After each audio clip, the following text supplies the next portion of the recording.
ईशान किशन इन दिनों team India के लिए क्रिकेट नहीं खेल रहे हैं। कई फैंस जानना चाहते हैं कि आखिर ईशान किशन आजकल कहां है।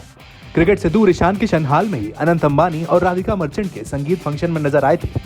ईशान किशन के लिए साल 2024 कुछ खास अच्छा नहीं बीता है। साल की शुरुआत में जब टीम इंडिया का साउथ अफ्रीका टूर चल रहा था, उस दौरान ईशान ने बीसीसीआई को वापस घर जाने की इच्छा जताई थी। ईशान ने कहा था कि उनको मानसिक थकान हो गई। बीसीसीआई ने भी ईशान की इस परेशानी को समझ उनको वापस जाने की परमिशन दे दी थी। लेकिन इसके बाद जब ईशान किशन रणजी ट्रॉफी खेलने नहीं उतरे, तब पूरा मामला बिगड़ गया। कई वार्निंग के बाद ईशान किशन को श्रेयस अय्यर के साथ बीसीसीआई ने सेंट्रल कॉन्ट्रैक्ट से बाहर कर दिया था। ईशान किशन जय शाह की वार्निंग के बाद भी रणजी ट्रॉफी खेलने नहीं पहुंचे थे और उन्होंने इसकी जगह हार्दिक पांड्या के साथ आईपीएल के लिए प्रैक्टिस करना ज्यादा बेहतर समझा था। अब इस पूरी घटना को कई महीने बीत गए हैं और अब ईशान ने इंडियन एक्सप्रेस से बातचीत में इस मुद्दे पर अपना पक्ष रखा है। ईशान ने यह भी बताया है कि उन्होंने ब्रेक क्यों लिया था।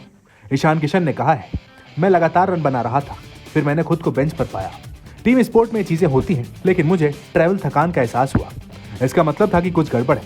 मैं अच्छा या सही महसूस नहीं कर रहा था और इसलिए मैंने ब्रेक लेने का फैसला किया। हालांकि दुख की बात है कि मेरे परिवार और कुछ करीबी लोगों को छोड़कर किसी ने भी ये बात नहीं समझी।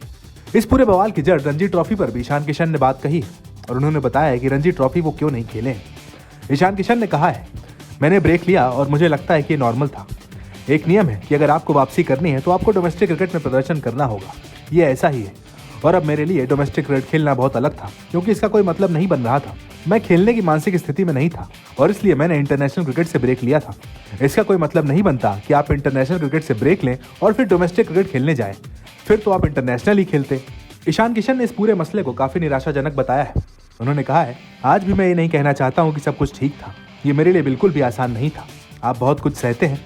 मेरे दिमाग में ये सब चलता रहा कि यार क्या होगा, क्या हो गया, मेरे साथ ही क्यों।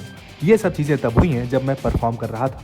खैर, फिलहाल तो ईशान किशन को बीसीसीआई ने सेंट्रल कॉन्ट्रैक्ट से बाहर का रास्ता दिखा दिया है। अब देखना होगा कि अपने प्रदर्शन के दम पर ईशान किशन फिर से टीम इंडिया में वापसी कर पाते हैं या फिर नहीं।